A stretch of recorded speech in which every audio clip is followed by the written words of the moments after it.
Bonsoir ou bonjour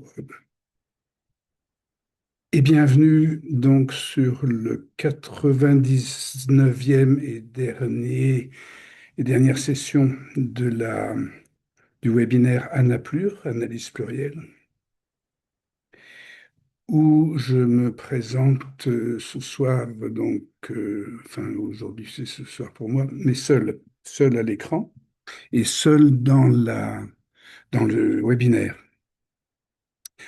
Peut-être que quelqu'un nous rejoindra, et en l'occurrence, exactement, c'est Sylvie qui nous rejoint, enfin qui me rejoint.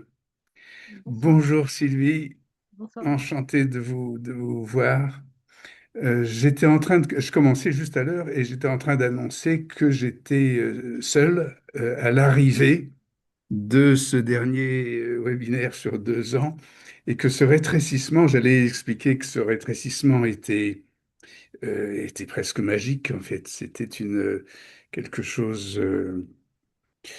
Euh, bon, j'en suis sûrement responsable, mais pas tout seul en fait, si on peut dire. Et donc il y a une dimension qui est vraiment intéressante euh, et qui est bon. Mais vous êtes là et c'est parfait. C'est encore mieux. Comment allez-vous? Ça va, merci. Oui, Ça va. Oui, oui. Vous aussi? moi ça va bien. Oui, oui, oui. Vous m'entendez bien? Oui, oui, ça va bien. Tout à fait. Et vous aussi, vous D'accord, m'entendez? d'accord. Oui, oui, je Vous vous entends m'entendez? bien. Oui, oui. Ok, Oui. ok, ok. Donc, du coup, le fait qu'il n'y ait plus personne, enfin, en tout cas, que Oui, sur le dernier, enfin, il y ait moins, oui. globalement, voilà, vous êtes tout seul, c'est aussi expliqué par le refoulement, en fait. Enfin, le Alors, refoulement dans le sens où. oui, ou bien la levée du refoulement. Je veux dire, il y a tout de même quelque chose qui est un peu célèbre, en tout cas pour les analystes. Freud faisait une image sur sur la résistance dans l'analyse, justement, au refoulement, Mm. quand la Mm. levée du refoulement, il comparait ça à un oignon et que plus on approchait du centre et plus la résistance était importante. Et quand vraiment on atteignait le point, ben, il y avait soit plus personne, soit tout Mm. le monde en larmes parce qu'on avait épluché trop l'oignon. Mais en l'occurrence, donc cette image-là, qui est une espèce de... Enfin, Freud l'avait signalé, je l'avais lu, mais je pensais pas le voir aussi systématiquement. Bon, D'accord. alors ça préjuge que nous aurions levé quelques refoulements, ça il faut voir, là, c'est l'histoire ensuite qui le dira. Mais en Oui. effet, donc c'est lié au refoulement et à la levée du refoulement. Je pense que quand quelque chose est refoulé, peut-être que justement il y a des foules. Il y a beaucoup de... Mhm. Et c'est à partir du moment où le refoulement, où il n'y a plus de refoulement, qu'à ce moment-là, on est sur ce point ben, euh, où socialement, ou enfin la collectivité. Bon. Mais on a des choses importantes et très complètes D'accord. à dire. On se lance? On y va? On y va. Ok, donc alors, je vais partager l'écran comme d'habitude. Je vais arriver ici.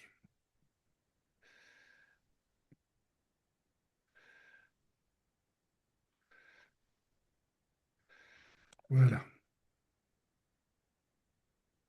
Voilà. Donc, vous voyez, aujourd'hui, ce que l'on va faire, on va tout récapituler et on va même avancer, vraiment avoir je pense, un dossier, compléter complètement le dossier de cette affaire qui commence ou qui concerne la conservation de l'ADN. Et ici, nous allons faire quelque chose en 3 étapes, c'est-à-dire que on peut concevoir on fait une conservation de l'ADN, si jamais bon, on invente la génétique, et puis, c'est-à-dire en 1950, et puis tout le monde se dit, ah bah tiens, on va conserver notre ADN parce que ça peut servir, parce que c'est tout de même une valeur maintenant que l'on comprend à quoi ça pourrait servir ou desservir, et donc justement pour s'en protéger, le conserver, y faire attention. Donc ça, c'est ce premier geste, et d'ailleurs, c'est depuis lors il y a rien eu, puisque les sociétés ne conservent officiellement, enfin la population, les individus ne conservent pas leur ADN. Et, et donc, mais une fois que ça s'est engagé, une fois qu'on y fait attention, on rencontre deux phénomènes. D'abord, on s'attache ou on s'intéresse à l'art de la mémoire, puisque le chromosome, c'est essentiellement un processus de mémoire dans la biologie, et le fait de conserver cette mémoire, c'est un art de la mémoire. Bon. Et puis, ça correspond à des places. L'art de la mémoire, c'est de mettre des noms à des places. Donc, on peut supposer que cette conservation de l'ADN, ou que l'ADN en général, les opérations sur l'ADN vont concerner les noms, la nomination. Est-ce qu'un ADN porte un nom? Par exemple, Lacan a beaucoup parlé du nom du père, et on voit que ce nom du père correspond tout à fait au chromosome Y. Est-ce que le nom du père, le patronyme, est-ce que c'est le nom du chromosome, par exemple? Et, euh, et ça n'a jamais été mentionné, jamais dit par Lacan, mais on peut bel et bien se poser la question, puisque à chaque fois qu'il y a un nom du père, il y a un chromosome qui est correspondant, un chromosome Y. Et, sauf quand il est transmis à la fille, et donc on va voir, ça c'est tout enfin, quand le nom est transmis à la fille, et ça c'est toute la question de la nomination que nous on va voir. Et alors, il y a une troisième étape qui est ce que l'on va avoir aujourd'hui. C'est un peu les conséquences de, du fait que la conservation initiale passe par cet art de la mémoire et de la nomination. Il y a des conséquences. Et donc, c'est exposé en plusieurs étapes. Ici, j'ajoute, je leur donne d'autres noms. Symbolique, ça c'est un jeu de Mhm. mots. C'est pour le symbolique ici, hein. Pourquoi polique? Parce Mhm. que le sein, c'est aussi le sein, la mamelle, la peau, c'est la peau. Et puis il y a la police de la surveillance, il y a le moi peau, hein, en Oui, psychanalyse qui est dans important. Dieu. Enfin bref, il y a un jeu de mots, et c'est surtout en comparaison avec l'imaginaire ou l'imagène dont on parlera un jour, c'est-à-dire l'image des gènes et tout. Enfin, la seconde chose ici qui va nous intéresser va considérer, j'ai marqué meurtre, parce que ça correspond Mhm. au meurtre, au fameux meurtre du père, mais aussi à la mère.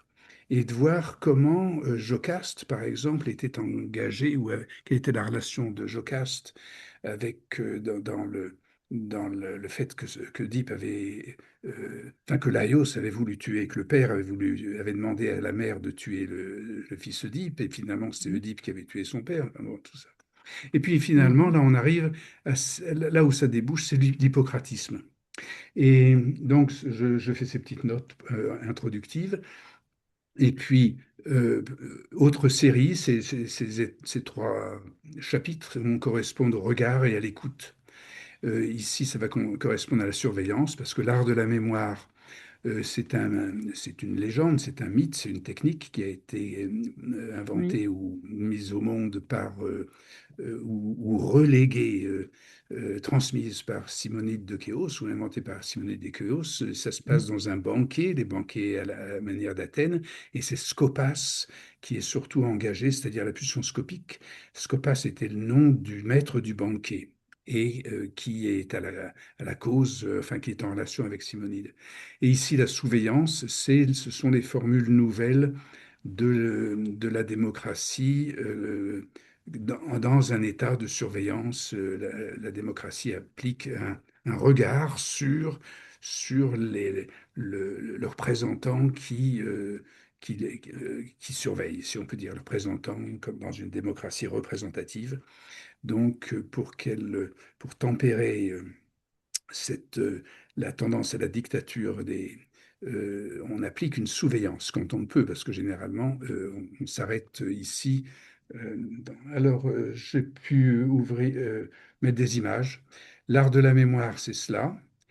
Qu'est-ce que c'est? Je le rappelle en bref, le mythe, c'est un Oui. banquet, qui est dirigé, enfin, allant en l'honneur de Scopas, le maître. Bon. Et puis Castor et Pollux invitent le poète Simonide à sortir du banquet, il l'invite dehors, bon. Et à ce moment-là, pendant que Simonide est à l'extérieur, le banquet s'effondre et tous vont être écrasés. Et ensuite, Simonide va pouvoir retrouver, comme ils sont tous en bouillie, on ne retrouve pas, on ne peut pas identifier les corps, mais Simonide identifie les places. Donc, il peut mettre un nom sur les places. Donc, ça, c'est l'art de la mémoire, pour rappel. Et puis, pour rappel aussi, la question de le webinaire a surtout traité la question justement de ce que j'appelle meurtre, c'est-à-dire le meurtre du père. Ici, nous avons un commanditaire, un tueur à gages. Nous avons ici des relations des trois déesses du jugement de Paris, par exemple. Enfin, on a fait toute une étude là-dessus qui correspond, en arrière-plan, nous avons le schéma de on va dire de la démocratie. On appelle ça le modèle optique, c'est-à-dire le, on voit ici un œil, ça correspond au regard. Bon. Et pour terminer, voilà, nous allons voir trois grandes séries. Ça, c'est la technique. Ensuite, nous allons voir la technique. Nous allons voir les complexes que forment cet art de la mémoire et la nomination. Et on va avoir le panorama de sortie, si on peut dire, ou d'avenir. Alors, ça va se passer comme ça. On va avoir ici la technique de la conservation du code et de son industrialisation. Mhm. Ici, c'est la technique, ici à ce stade, conservation du code et industrialisation. Ensuite, le complexe, nous allons avoir ici le complexe d'Oedipe en situation sociale. Et puis le troisième, le panorama, ça va être le panorama de la conservation de l'ADN nominal, hein. Alors, Sylvie, voulez-vous que nous posions un petit peu pour discuter de ça ou bien on continue? Est-ce que j'arrête le partage, l'écran ou on continue? Non, je pense qu'on peut continuer. On peut continuer. Ok, d'accord. Alors, Oui. je rappelle ici les deux choses de base dont on sert cette image de l'art de la mémoire. Bon, je l'ai décrit. Je l'ai décrit tout à l'heure, le banquet, Mhm. j'ai expliqué. Ici, donc la sortie Simonide. Et pourquoi ici, à l'occasion, je mets une carte de la planète? C'est parce que avec Freud qui nous suggère que les peuples se conduisent comme des individus, en fait, l'art de la mémoire concerne la civilisation, concerne aussi donc l'histoire géopolitique autant que d'abord elle est d'emblée sociale, hein, puisque c'est sur un banquet, c'est sur une communauté que se réapplique la mémoire. Et donc ça, c'est un petit rappel sur ces deux images ou ces deux mythes dont nous allons nous servir. L'autre, c'est le mythe de la géométrie et qui correspond donc ces scènes du film je me souviens plus du nom du David metteur en scène, Lynch. David Lynch, voilà, c'est ça, c'est Mulholland Drive, on verra tout à l'heure. Donc en fait, euh, nous faisons écho aussi à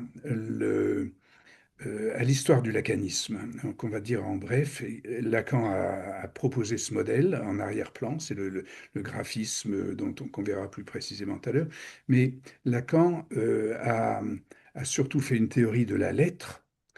Ici, on va Mhm. dire que c'est ici, dans ce cadran gauche, la lettre. Quand elle est dans le miroir, c'est la lettre volée. On imagine que vous êtes là, vous vous regardez dans le miroir, eh bien, vous allez dire, si vous êtes poète ou autiste ou je ne sais, on va dire que le miroir vous a volé votre image, par exemple.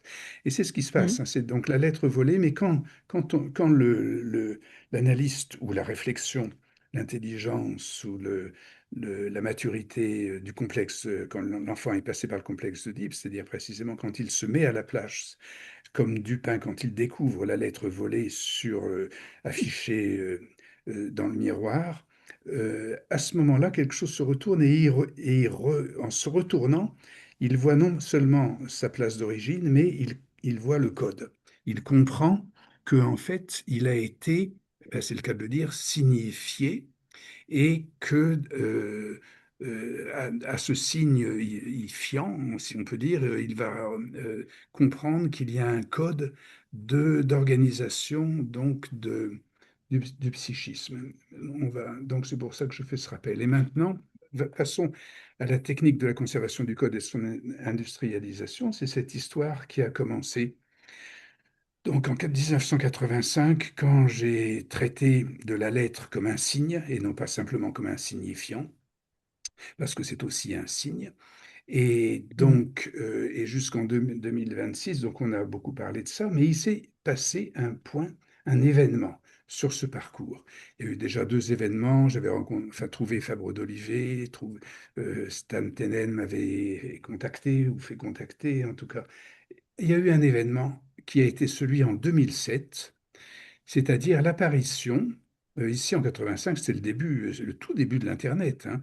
Et puis Mm. il y a eu la conception de justement de kits qui ont été avant 2000, mais en 2007, la réalité virtuelle est devenue publique sur l'Internet. Et l'Internet était arrivé et il y a eu une première plateforme publique qui s'appelait Second Life. Et à ce moment-là, on peut vraiment dire que c'est un événement sur cette trajectoire de la lettre et du signe, la conservation du code, qui aboutit à la conservation du code. C'est-à-dire qu'à ce moment-là, euh, ces avatars nous permettent de distinguer deux choses. Et ça, c'est une image de Second Life où on voit que donc ces doublures ou ces avatars euh, symboliques ou imaginaires, hein, de la réalité virtuelle en tout cas, peuvent enregistrer. C'est ce que l'on fait, par exemple. On est en train d'enregistrer notre Mm. conversation. Mais aussi, ils peuvent enregistrer leur code. Et ceci a été disons que l'entreprise d'organisation de vente de kits et de commercialisation de la conservation nominale le premier institut a été, enfin, sur Second Life, j'ai créé un institut et à ce moment-là euh, est arrivé ce processus maintenant que l'on peut appeler, c'était en 2007, donc l'entreprise avait lieu avant, mais en 2007, ça s'appelait Cyber on Time. La première entreprise était Cybec of New York, là c'était Cyber on Time, qui stockait l'ADN, ici on le voit, comme actuellement, et puis tout l'enregistrement soit de notre épigénèse ou de notre environnement ou de notre biographie, tout ce qui n'est pas chromosomique, mais qui est les produits par la biologie, était enregistré à l'époque sur une clé USB parce qu'il n'y avait pas mieux. Et, euh, et ce que l'on voit, c'est que cette structure, on va la voir de plus près. Ici, nous avions à l'époque déjà le recueil des biographies. Et déjà, Microsoft publiait un livre, Total Record, où certains de ses ingénieurs étaient complètement enregistrés en permanence, ils portaient des caméras sur leurs lunettes ou des choses comme ça, ou des micros, et tout était enregistré.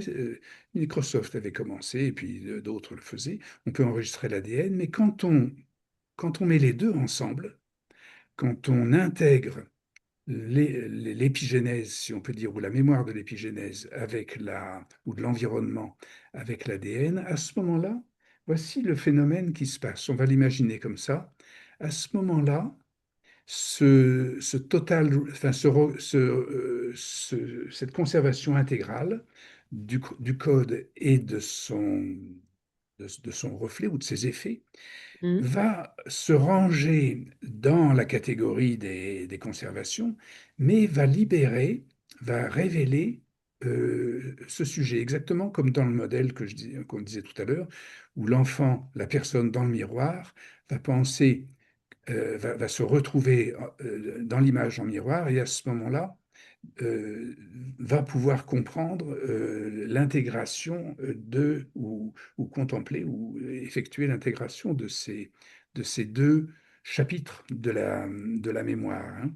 C'est-à-dire le chapitre biologique, qui, sans cela, lui seul dérive en clone, et le chapitre de total enregistrement qui tout seul dérive en autre, mais en gros autre tyrannique de la surveillance. Mais quand on mêle les deux ensemble, on obtient une subjectivité. Et Mm. ceci, donc je l'applique, hein, là je dis simplement avec plus de précision, ce que l'on comprendra ou ce qu'on a déjà analysé de Mulholland Drive. Mulhall, ça veut dire réfléchis tout ça. Mul, c'est réfléchir profondément.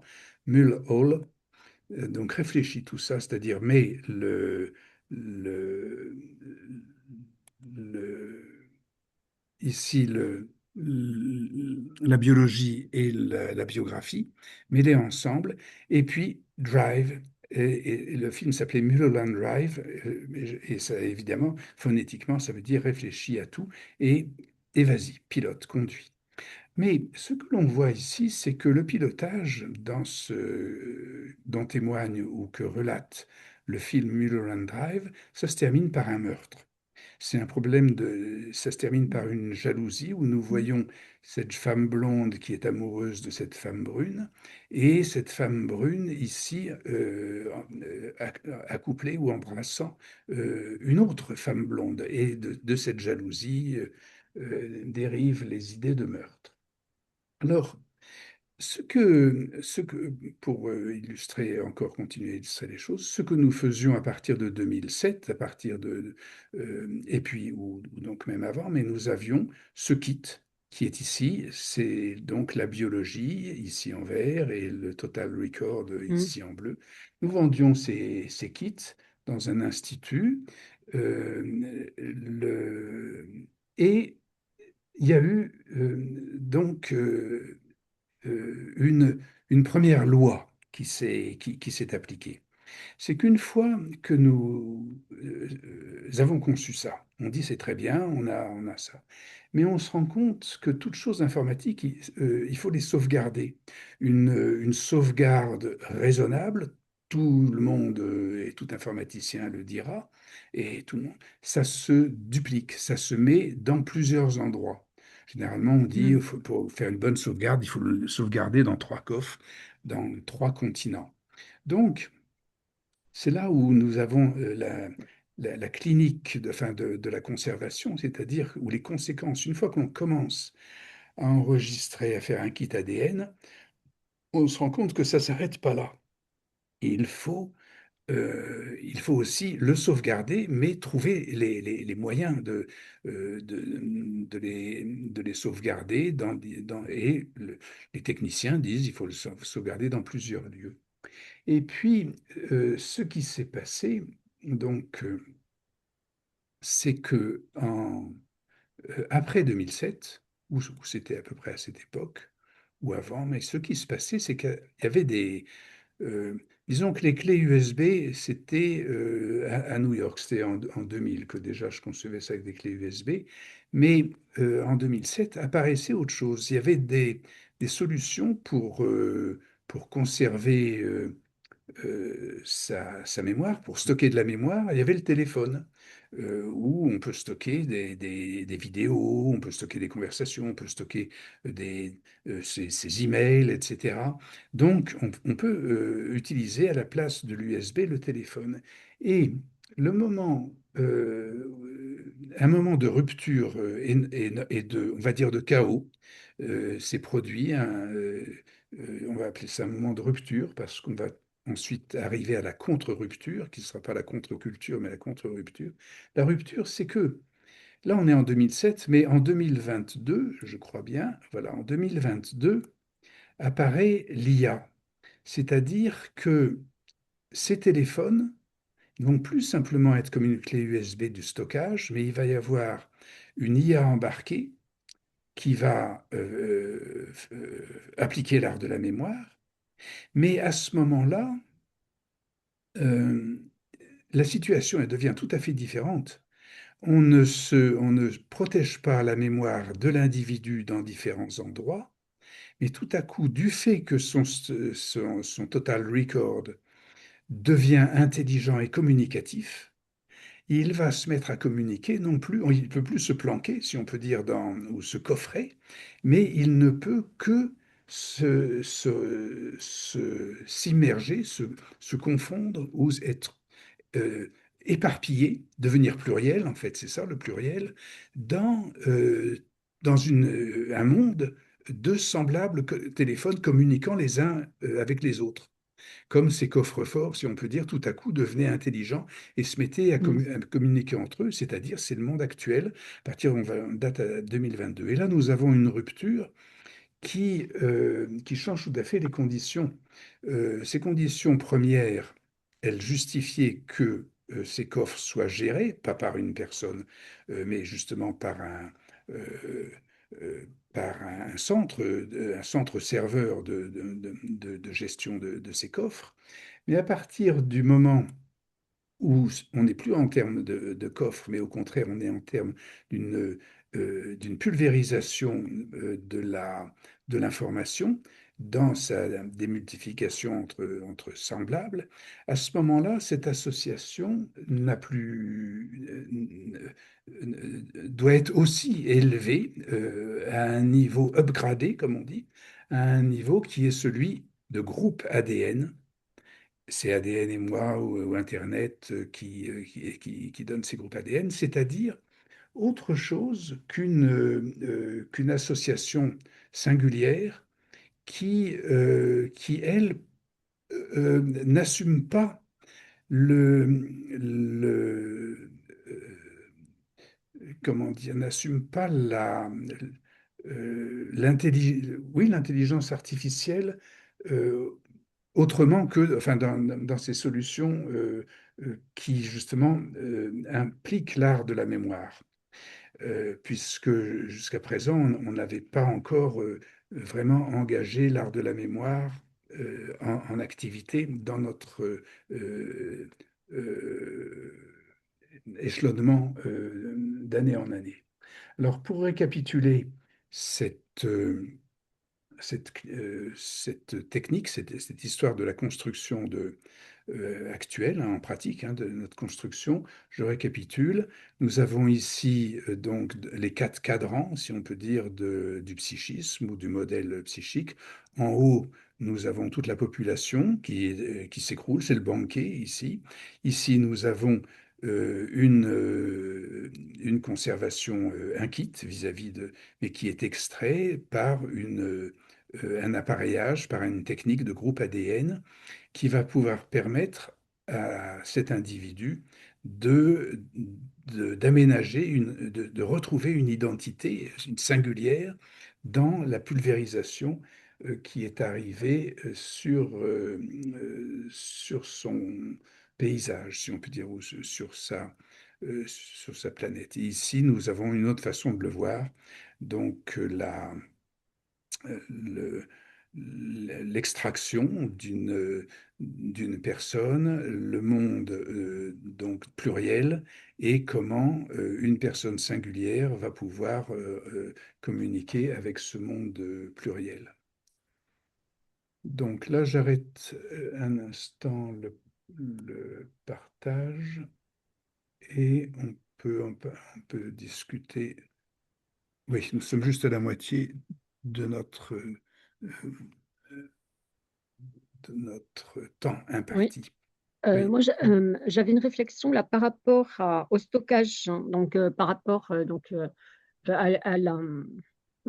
la présence du téléphone, en fait. Il y a le stockage de l'ADN et des données qui vont être faites, hein, sur plusieurs sites, hein. Vous en avez nommé trois. Mhm.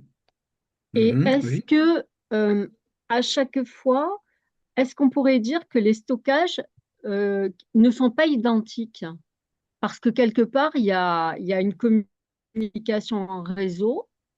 Oui, Et tout à fait. est-ce que ça nous fait un stockage identique?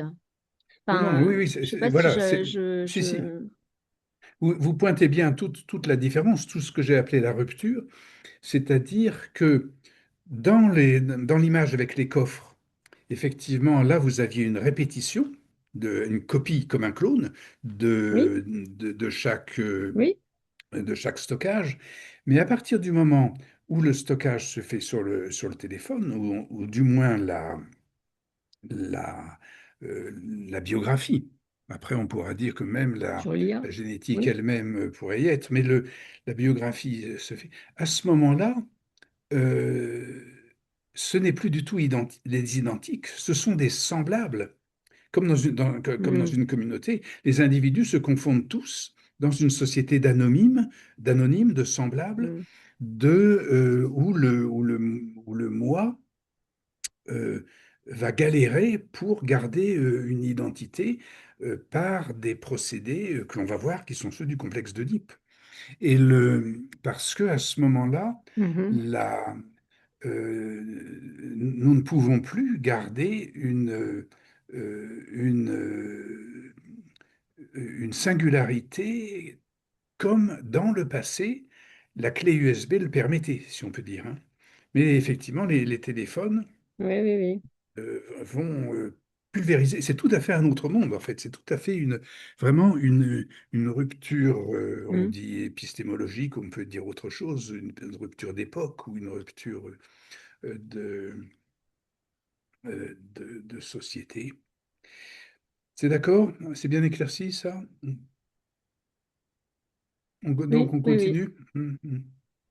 Donc, votre Très bien, remarque on continue. pointait bien le point crucial, hein. Oui, en effet, oui. Donc, voilà, alors on retrouve ici notre tableau. Donc, euh,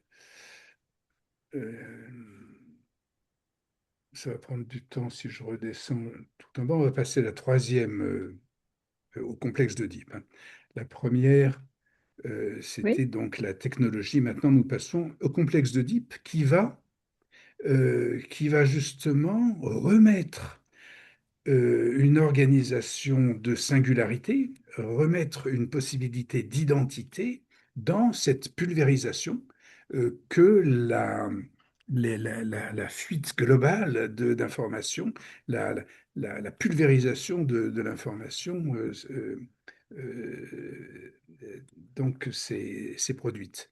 Donc on rappelle cette situation. Nous sommes ici dans une situation maintenant où notre biographie ne peut plus être en miroir dans des biographies singulières, mais elle est en miroir dans des semblables, et qui eux-mêmes prétendent à avoir une singularité. Bon. Le, on reprend les images. Alors, puisque maintenant nous allons voir ce que c'est que le complexe d'Oedipe et comment il permet de réorganiser ces singularités. Donc, voici en bleu, pour rappel, hein, ce dont nous allons nous servir. C'est une structure à quatre parties, devant le miroir, de l'autre côté du miroir.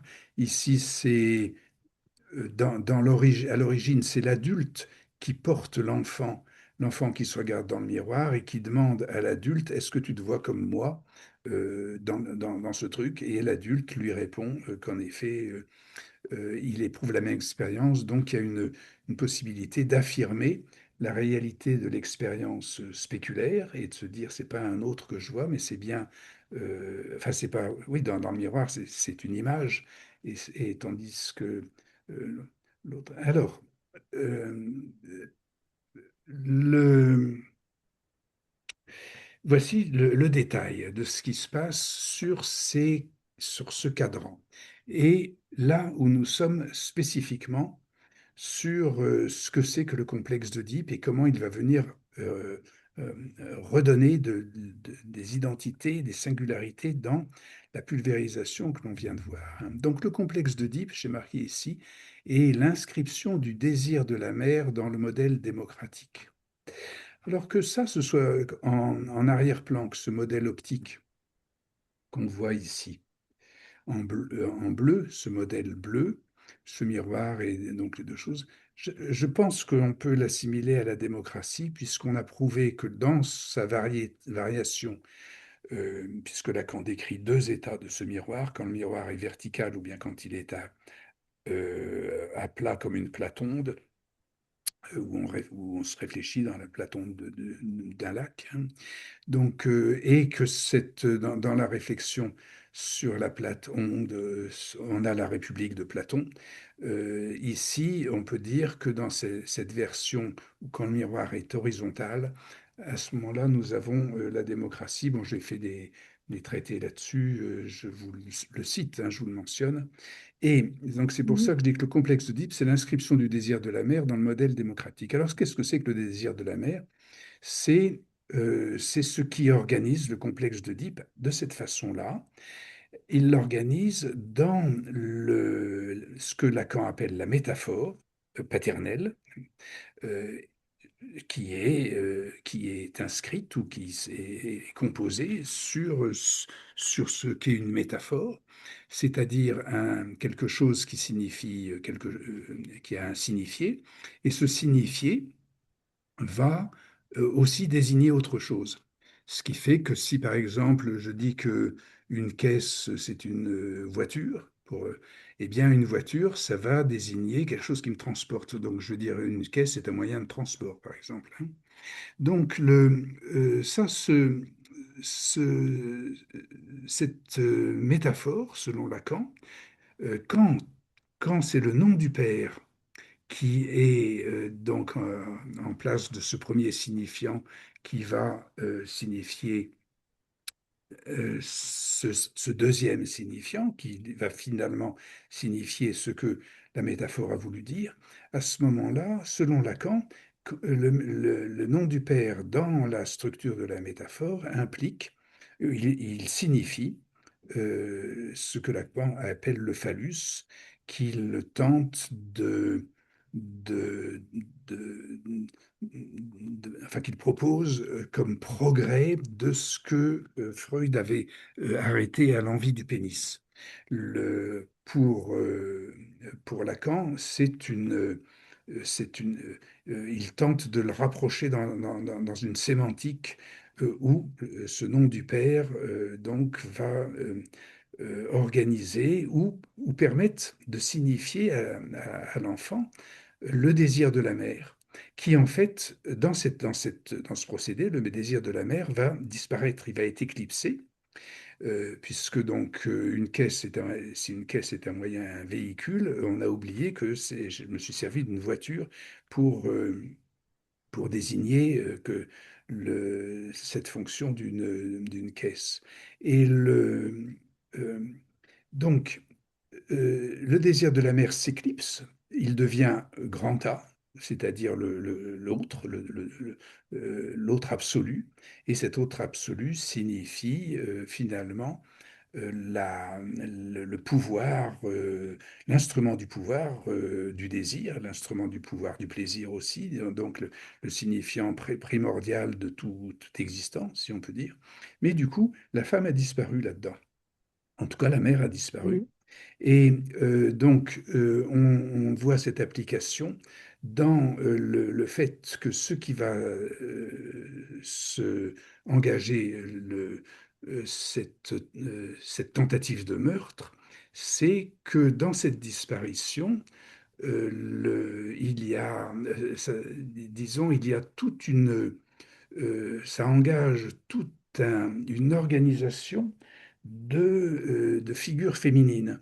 La Grèce antique, à l'occasion de l'épisode surtout de Troyen, de la transformation de la naissance d'Athènes, mais ici trois divinités, le, Athéna, Aphrodite et Junon, je ne me souviens plus, enfin, ça me sort de l'esprit, mais donc c'est la mère, la femme et la fille, hein, donc qui vont être euh, brassées, si on peut dire, par leur élimination et finalement vont se détruire elles-mêmes, si on peut dire.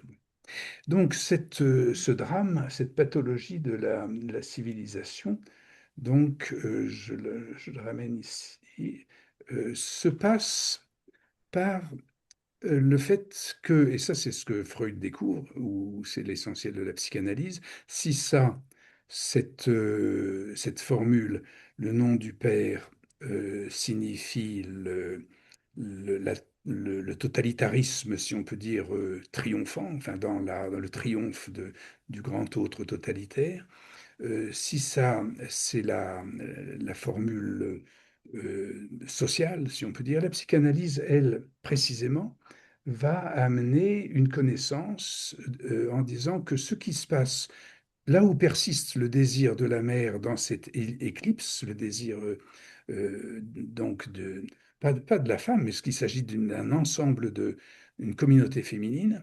donc c'est le transfert.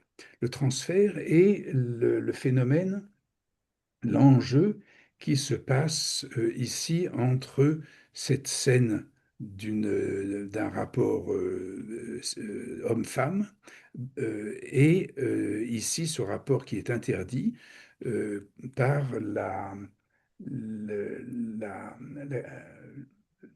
la complexité de la mère, si on peut dire, ou des trois figures féminines.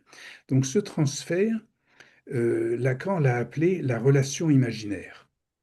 Donc, cette relation imaginaire, elle se trouve ici, on la retrouve. Vous le reconnaissez ici, ce schéma, je l'ai longuement étiré comme ça. Si on le remet dans son volume correct, on le trouve ici, c'est la formule de la cybernétique de Lacan. Ce sont les quatre termes que l'on a dit.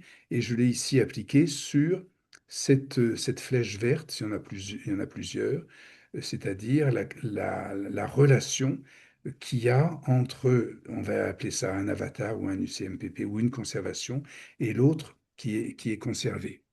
Et là, nous voyons que nous avons commencé à introduire une organisation dans cette pulvérisation que nous avions, celle que vous aviez notée, Sylvie, hein. Le fait Hmm. de passer ici avec des conservateurs intelligents et communicatifs faisait qu'ils se perdaient tous euh, euh, dans le pluriel, mais avec la connaissance du complexe d'Oedipe et les conséquences qu'on peut en tirer, nous avons une thèse, une théorie où nous avons un modèle qui explique comment deux unités cybernétiques, on va dire, ou deux avatars chromosomiques ou de conservation, peuvent entrer du moins en relation. Et on commence un petit peu à faire émerger, pas encore l'individu, mais en tout cas ce qui se passe entre deux individus. Et cette relation cette relation imaginaire qui est le désir de la mère, hein, qui est donc on le retrouve dans le graphe du désir. Le graphe du désir, c'est la dynamique de cette relation-là, où nous avons trouvé ici, donc nous trouvons le schéma que je complète, hein, si on peut dire, avec la forme dynamique de cet algorithme. Et pour donner du sens là où nous serions perdus, on ramène nos figures donc de l'art de la mémoire ici, c'est l'individu qui est extrait du pluriel, qui se singularise, qui conserve son chromosome, enfin qui se place, qui se prête à recevoir un nom, si on peut dire. Et de l'autre côté, nous avons ici ce grand autre qui est encore totalitaire. C'est pour ça que nous sommes dans ce stade du meurtre, dans le stade de Mulholland Drive, dans le stade, puisque ici, le Moïse, ben, il n'est pas commode. Le Moïse, il va être tué, il va être le représentant d'un patriarcat qui est celui de la catastrophe, en fait, de la répétition d'effondrements dans l'histoire et de des calamités alors dans la légende biblique, hein, ou théologique, mais que le Dieu inflige sur les individus qui rencontrent le désir de la mer, par exemple, ou avec le. Donc, cette, cette figure, on va voir comment elle est celle que j'appelle la mère qui est devenue la mère. Elle est composée, elle est triple, mais en même temps, c'est un cercle vicieux qui assassine ou donc effondre, massacre ses enfants, si on peut dire, comme Chronos qui revient sur lui. Toutes ces Mm. figures que j'invoque s'appliquent à ça. Donc, ce que nous allons tenter maintenant de trouver, c'est la sortie de ce cercle vicieux. Et j'interromps là. Là, on a terminé. On va voir que la sortie, elle se passe comme ça. Il y a une possibilité pour la fille de passer outre, si on peut dire, cette boucle et d'atteindre cet autre. Euh, mais, mais nous avons donc Christopher qui est là et qui s'appelle Pas de micro. Et là, donc on va parler pour Christopher à sa place. C'est-à-dire que c'est une interprétation obligée où nous sommes donc en psychanalyse avec quelqu'un qui vient et puis qui dit. Il vient sur la psychanalyse pour expliquer qu'il est aphone.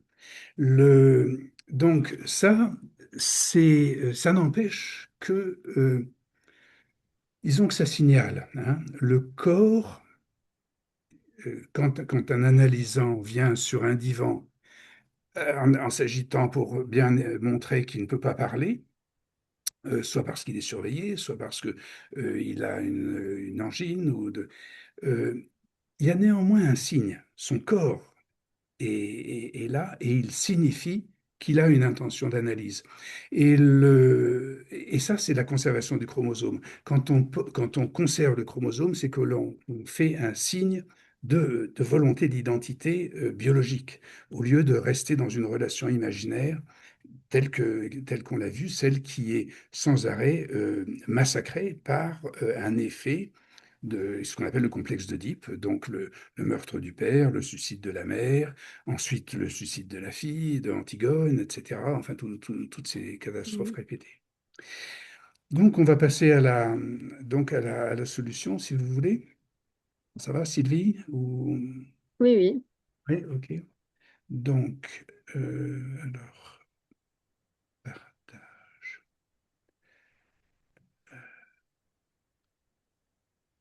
Ah,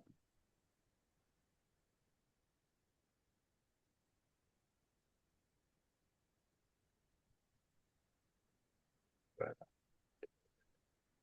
Donc, nous arrivons là, en fait, au panorama de la conservation ADN nominale. Pour rappel, donc pour Christopher, juste en rappel, on avait fait le plan, ça c'était le plan d'origine hein, de la session aujourd'hui. Là, on a décrit la technique de l'UCMPP qui avait été, qui consistait à partir de Cybeck of New York, donc d'une conservation d'individus. Euh, et oui, oui, mais oui, un acte. Oui, c'est très bien, le crypto. Cryptofer a envoyé un message en disant que c'était un acte Oui, j'ai manqué, vu. mais oui. Donc, pour lui dire, hein, on a parlé de la technique, et cette technique avait été pulvérisée par le fait que les conservateurs de biographie étaient maintenant traités par l'IA, et donc leur singularité était éparpillée. Donc, on étudiait la clinique de la conservation de l'ADN, c'est-à-dire son évolution, son passage, son complexe, donc on a fait une analyse de de ce procédé. Et on était à la fin là, de cette analyse du complexe, d'une part de l'effondrement par l'arrivée de l'IA, et deuxièmement de la ressource par l'analyse du complexe des trois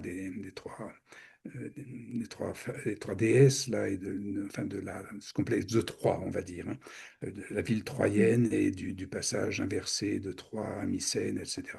Mais donc maintenant, on arrive au panorama qui est la quatrième et dernière donc série. Qu'est-ce qui se passe? Pourquoi est-ce que le Moïse, ce qu'on a mis en place de Moïse, c'est-à-dire le grand autre totalitaire, pourquoi échoue-t-il dans sa promesse d'unification, d'amour et donc tout ce projet patriarcal, pourquoi échoue-t-il? Eh bien, on en a un bon exemple dans les événements actuels. C'est un parmi mille, hein, que je vous dis ici. Mm. Euh, les fuites de données de l'ANTS, c'est les nouvelles c'est-à-dire c'est l'Agence nationale des titres sécurisés. C'est l'État, c'est-à-dire la représentation, comme ce Moïse, donc le maître des lois, le dictateur de la loi, qui regroupe les titres sécurisés, les regroupe si bien qu'il est piraté, et que c'est par millions que les 11 millions de comptes sont divulgués dans la nature. Ce qui montre que, en fait, c'est l'échec de la démocratie représentative, c'est l'échec de la République, comme Platon l'avait énoncé. C'est on le voit ici, donc on va le voir en image. Tout à l'heure, on se demandait, je disais que ce Moïse, ou cette figure patriarcale essentielle, cette figure de l'identité du un qui était promise, mais elle n'était simplement promise qu'au meurtre des trois, si on peut dire, au meurtre de Troie. Donc c'est essentiellement parce qu'il n'est pas possible de garder une idéalisation qui soit sans faille, si on peut dire, et que ce qu'on appelle la castration brise toujours le projet phallique, donc dans un échec, comme on le voit tout à fait matériellement dans nos échecs de société totalitaire. Donc, ce que nous devons trouver, c'est ce que j'ai appelé la contre-rupture. Cette contre-rupture, donc je vous rappelle ici ce que l'on avait décrit, le point de la rupture, c'était quand tous ces... si on, je crois qu'on peut les retrouver ici. Attendez, je vais revenir comme ça. Pour Christopher qu'il voit un petit peu de quoi on va parler. Hmm, non, je crois que l'ordinateur n'arrive pas à ramener. Désolé, je n'arrive pas ici à faire fonctionner euh, non, ça va pas. Le truc est coincé. Donc on revient là. C'est dommage. Mais ceux qui auront vu toute la vidéo auront vu qu'ici, il y avait des CMPP qui étaient dans des coffres, puisque donc une clé USB, on les garde dans des coffres, et que ces coffres étaient devenus des téléphones et qui étaient en plus maintenant gérés par l'IA, et donc que tout ce système d'individualisation était mis en échec, comme on le voit donc actuellement avec la surveillance qui est mise en échec. Et ce que ce qui ce qui s'est produit en même temps qu'est arrivée la mise en échec, la pulvérisation des singularités des sauvegardes, en même temps que cette singularisation a volé en éclats, est arrivé à la même époque, en 2020-2024, le Covid. Et le Covid, indépendamment de ce que ce soit quelque chose de volontaire, un massacre, une tentative, comme disent les complotistes, une tentative de massacre volontaire, telle qu'on la retrouve dans l'histoire justement de l'âge sombre, de la fin des Hittites ou des choses comme ça. Outre que ça, c'est peut-être une très très bonne intention de scientifiques très très bien intentionnés avec de l'amour pour les populations. Outre ça, ce qui est certain, c'est que l'hippocratisme a été à ce moment-là, à cette occasion, supprimé, aboli. Les principes de liberté de prescription et d'indépendance du médecin, et puis aussi évidemment du caractère privé des informations médicales, tout ça, ça avait déjà pris le lot donc du fait de cette généralisation de l'informatique, mais même l'indépendance du médecin a été interdite, proscrite.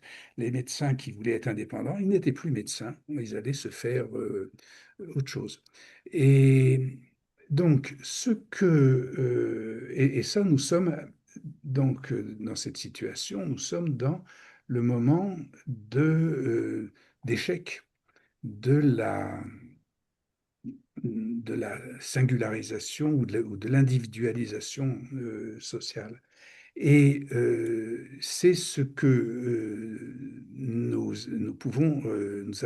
avons restitué. L'hippocratisme est restitué justement par le maintien de l'ADN de l'ADN nominal, la conservation de l'ADN nominal. Alors comment est-ce que ça se fait?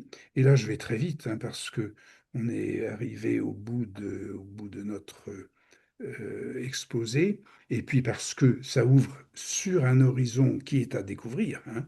C'est-à-dire que nous sommes là au moment où la société informatique effondre la société totalitaire, où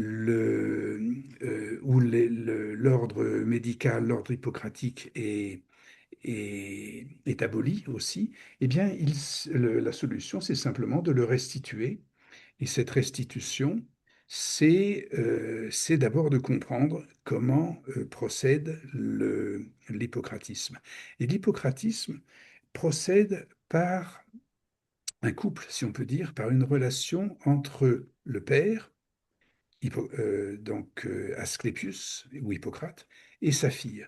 Et c'est la fille qui va guérir le père ou qui plutôt, ou si, qui va guérir le père, c'est-à-dire qui prend le poison qui avait tué le père, la fille va en extraire le venin dans une coupe et va mithridatiser son père, c'est-à-dire va en faire un vaccin, si on peut dire, hein. Donc ça,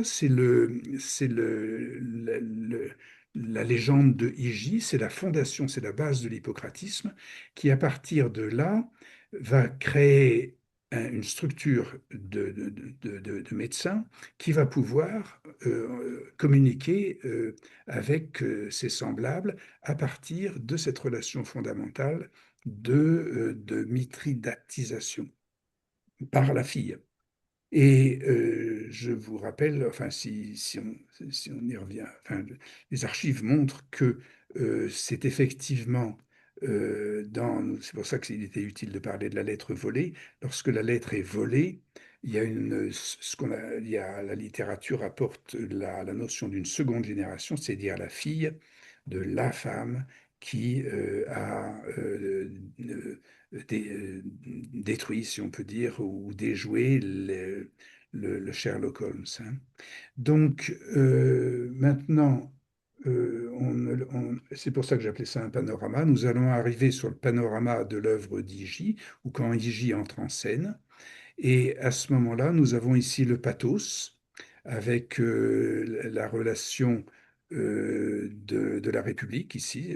On retrouvera le 1 et puis dans son miroir et puis les deux, le bouquet renversé et le vase. Mais donc le un par un au lieu de ce un par 2 avec la fille, on organise un par un.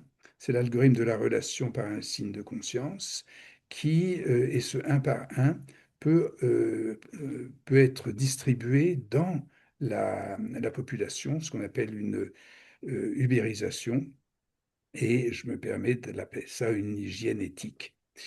Euh, Et, et- et donc, on rappelle aussi à la génétique une IJ, ou IJ s'appelle aussi IG, on peut le dire, donc I génétique, hein. Et, et donc, on est arrivé au bout de notre programme. Le code nominal, la conservation de l'ADN au départ, entraîne ou va rencontrer certaines euh, euh, ça s'appelle des mésaventures ou des aventures cliniques, et elles se résolvent par une organisation sociale où à ce moment-là, on se rend compte que, au terme de ce parcours qui avait commencé par la conservation de l'individu et de son code, du signifiant et du code, on arrive à une thérapie collective, à une thérapie de la société. Et ça, c'était le vœu de Freud, et c'est le sens de la psychanalyse qui est conduite à son terme, c'est-à-dire de traiter les peuples comme on traite des individus. Et effectivement, donc, l'industrie de conservation du code nominal a pour fin le soin social, la thérapie de la collectivité. Donc, je termine ici. Voilà, on est arrivé au terme de notre session 32. On a 2 minutes. On a dépassé de 2 minutes notre programme. On peut en faire plus. Donc là, on va se donner encore quelques minutes. Donc, voilà, mais malheureusement, il va peut-être correspondre euh, par chat, s'il veut. Mm. Ouais. Et vous, Sylvie, avez-vous quelque chose euh, Bah, du coup, enfin, ça fait vraiment tout le cheminement quand même, hein. Enfin, oui, je trouve, hein, ce oui, webinaire-là, tout le oui, cheminement des webinaires. oui. Oui, oui. Donc moi j'ai complété 40 ans de carrière, si on peut dire là, avec Mm, ça. Je vous ai tout décrit la façon, et ça mm, complète le webinaire aussi, qui a duré 2 ans, un peu plus de 2 ans. Euh, c'est tout le panorama sur lequel maintenant on va pouvoir commencer on a une base de mm, travail.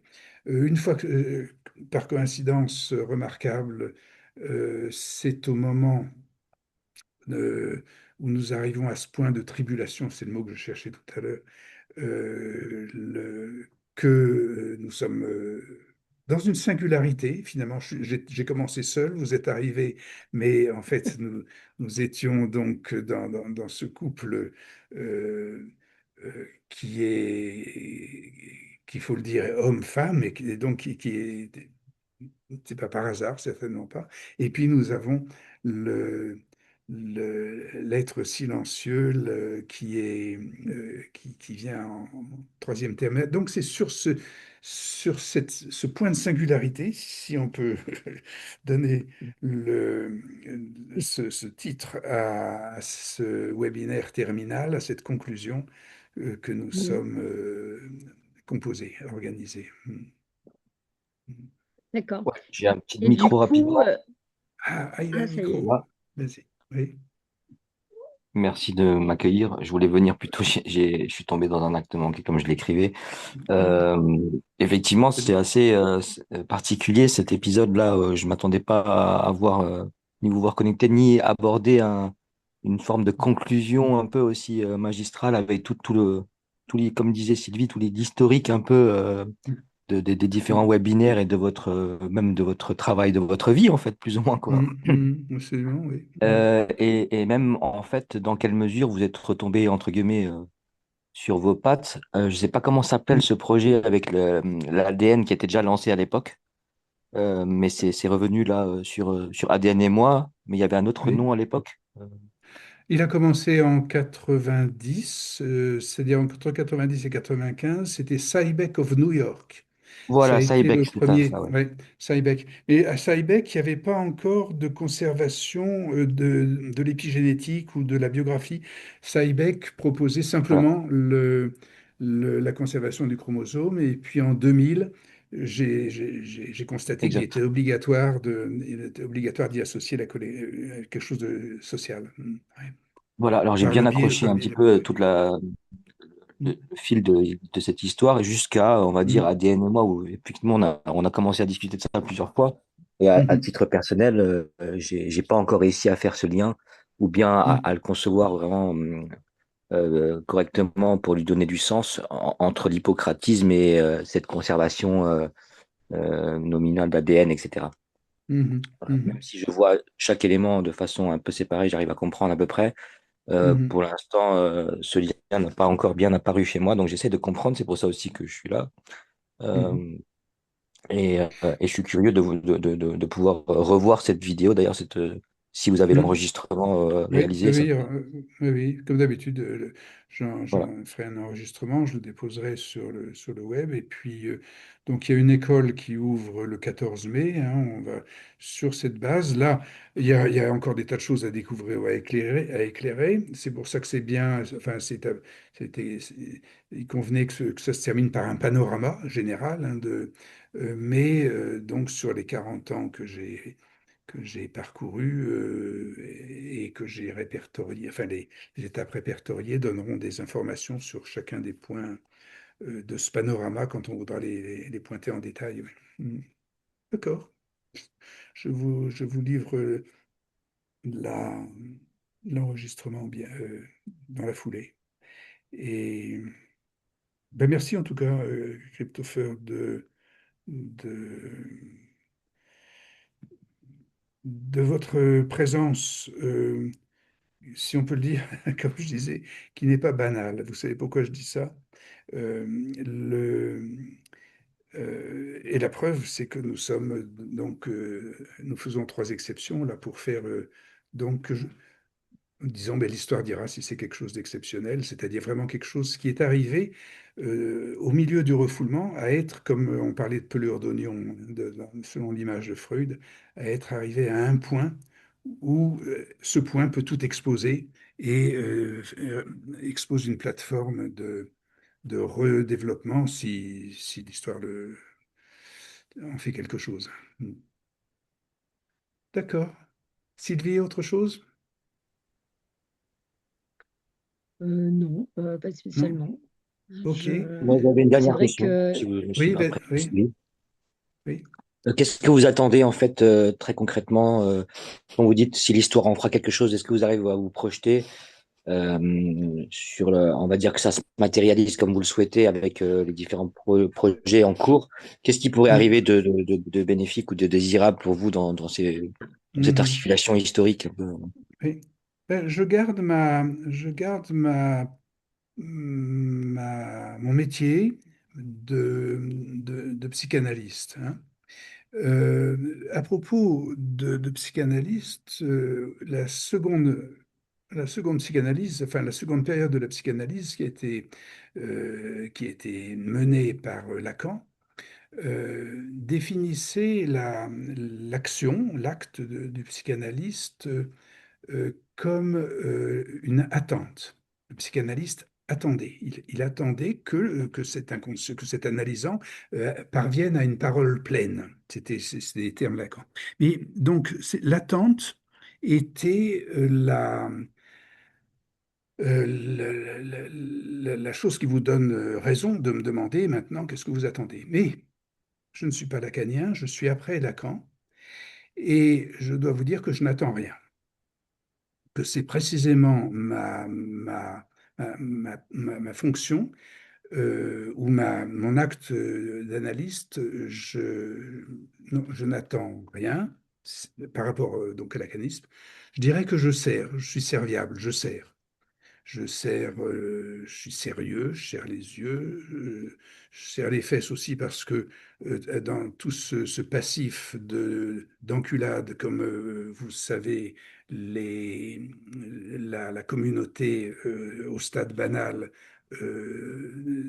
n'a que ça d'intention de réplique à ce qui s'offre en termes de génitalité et de progrès, et de théorie de connaissance de la sexualité. Donc, moi, je suis au service de ce qui va se présenter. Oui, est-ce une réponse qui vous convient? On va dire ça, on va dire ça. J'imaginais que vous aviez quand même, même sans le formuler, en parlant de que l'histoire en fasse quelque chose, peut-être même un peu une espèce de science-fiction ou de fonction, quoi. Ah ben, Euh, je vais continuer, oui, oui, je vais faire de la science-fiction, ça oui. Alors, c'est pas quelque chose que j'attends, c'est quelque chose que j'imagine. Hein. Il y a un fantasme, effectivement, ça s'appelle l'attaque, hein, c'est dans ce roman. Donc, je vais continuer, personnellement, je vais continuer à développer ce fantasme, on va dire, ou mais oui. vraiment, c'est une œuvre de science-fiction. Mais, et puis, vraiment, authentiquement, professionnellement, et c'est ce que je conseille aux analystes, c'est d'entendre, mais pas d'attendre. Hein. Mm, mm, mm. Vraiment, pour laisser la Ok, liberté, merci. finalement. C'est une Hein. nuance très Mm, importante qui va me oui, servir. oui, J'espère que je pourrai oui. venir la semaine Mm. prochaine pour l'analyse avant de Mm. démarrer un peu plus tôt. OK, Et je d'accord. serai là à l'heure. OK, OK. Mais ça sera le 14 mai, je crois. Hein. D'accord. Voilà. OK, je vous préviendrai. OK, à bientôt alors. Et Sylvie, à bientôt aussi. Au revoir. Oui, à bientôt. Au revoir.